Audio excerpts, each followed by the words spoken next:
Believe it or not, this is the first loaf of sourdough bread I ever made, and it turned out fantastic. So I'm going to make another loaf and show you how I did it. And hopefully that one will turn out fantastic too. Now you might say, Tom, it's 3 o'clock in the afternoon. How are you going to have time to make a loaf of sourdough bread? And the answer is we're actually going to proof it overnight. I'll show you how that all works. This time, however, by request, I've added wheat flour into it, so it's a little different than what I made yesterday. And if you think I'm saying that just for drama, then you're kind of right. But anyway, 350 grams of white flour, 150 grams of wheat flour, 10 grams of salt, and a tablespoon of this vital wheat gluten to turn my white flour into bread flour. I don't know where you can get this, so I had to go out to Amazon to get this, but I don't know, maybe at a fancy supermarket they have these sort of things. Anyway, that's what's in the flour. In this bowl, we're going to put 100 grams of our starter mix that you'll have to get from a friend, and 350 grams of room temperature water. I'm not trying to play the I'm new at this card too much, but I'm new at this and I have not found a graceful way to scoop out 100 grams of starter. So this might get a little messy. Anyway, 100 grams of starter. And the great thing is that whatever starter is left in this jar, we'll just feed it and we'll have more starter the next day. All right, that's 100 grams of starter. 350 grams of room temperature water.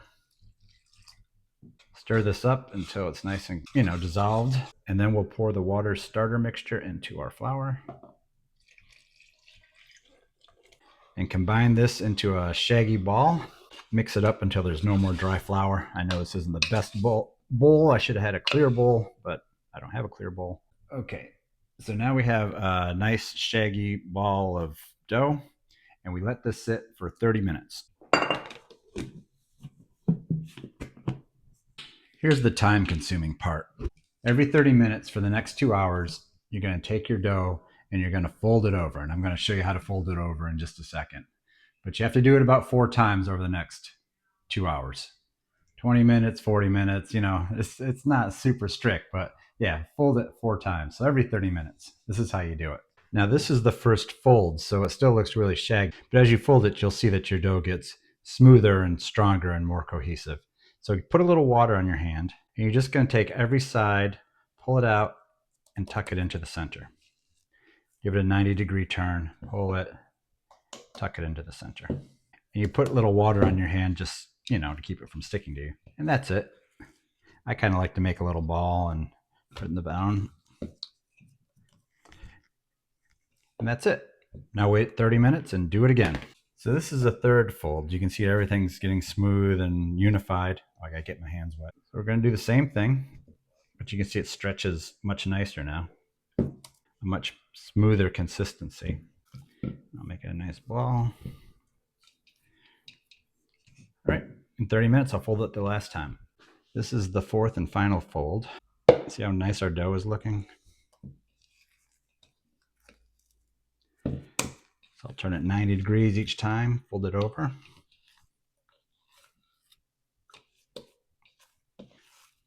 Turn it into a nice ball of dough.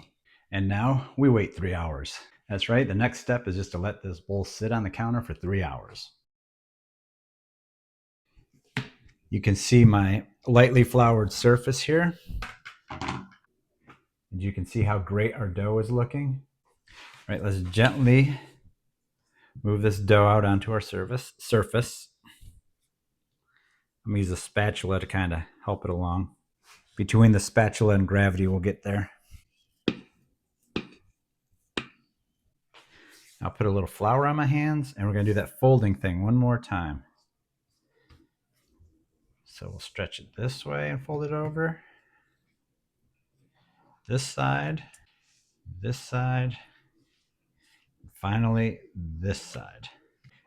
So we're going to flip it seam side down.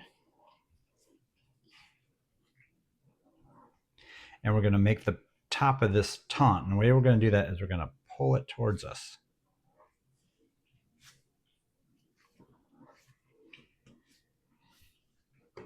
It's a little sticky. And as we pull it towards us, you see how it pulls the bottom underneath and kind of stretches the top out. Now we're going to take our proofing bowl and And we're going to sprinkle a lot of flour into it to make sure our dough doesn't stick. We're going to flip it over so that seam on the bottom is facing upward.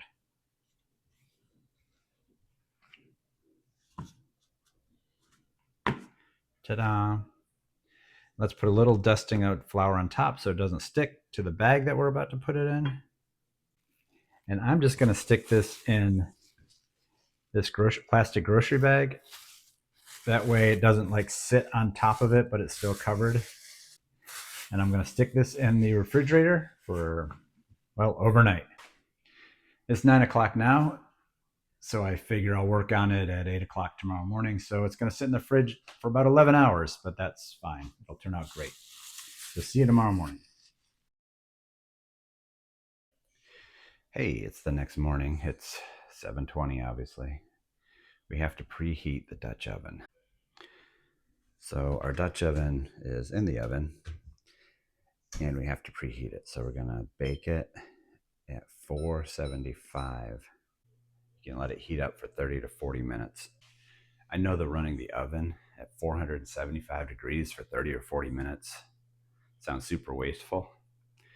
And that's why I didn't do it for a long time. And as a result, the bread never rose up.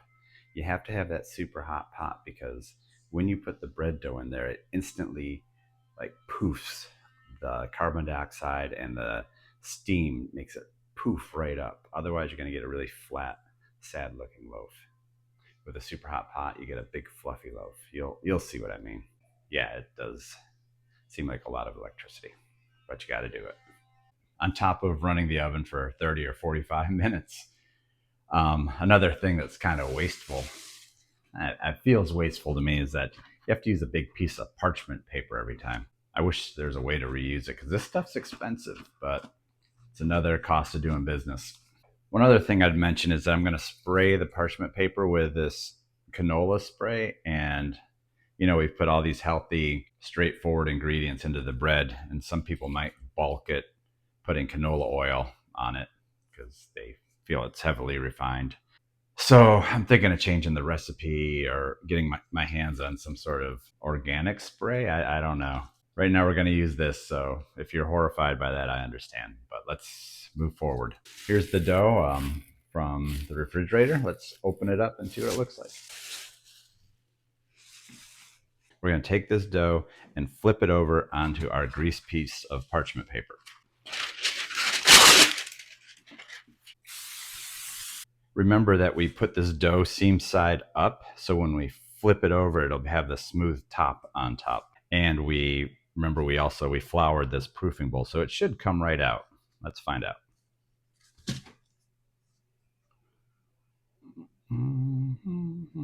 Oh, pretty close. The final step is to cut this crescent into it, so when we put it in this super hot pot and we get that big oven spring of energy, it has a place to go, right? It's going to kind of use this as a way to release the stress on the surface.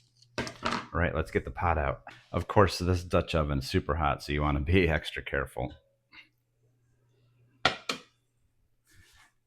You're going to take each corner of this parchment paper and make a sling and drop your bread right in. And then you're going to put the cover back on, and then we toss it back in at 475 for 20 minutes. Actually, it's going to be 475 for 40 minutes, but it's 20 minutes with the lid on, and then up to 20 minutes with the lid off. You know, just keep an eye on it the last 20 minutes.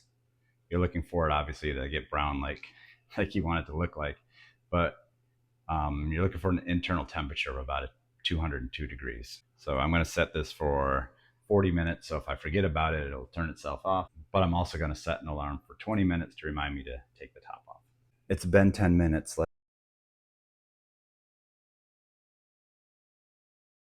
Let's take the lid off and have a look. Now, when you first open this, it's going to be a blast of heat. So back away. Don't stick your face in there too quickly. All right. We should see that big oven poof. Wow, look at the bread. See how puffed up it is? That's what having a super hot Dutch oven does for you. So now I'm going to cook it 5 or 10 more minutes. I'm just going to keep my eye on it. Once once the top starts getting brown and crusty, I'll stick a thermometer in it, and if it's 200 plus degrees, I'll figure it's done.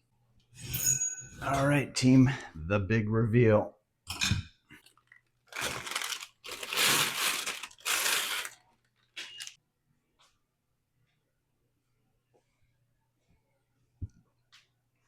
What do you think, team? 10 out of 10? You see how the super hot pot, even though we burned a lot of electricity doing it, it's made a super poofy loaf of bread. Okay, now the hard part. We have to let the bread cool off for a couple hours because it's still full of steam inside. We have to let that steam dissipate and, redistribute. And all the starches inside have to cool down and firm up. So if you were to cut into it right now, it might be a little gummy and the texture would be wrong. So yeah, keep everybody away from it for 2 hours. All right, let's see. It's 8:30. We'll cut into it around 11. Okay, time for the big reveal.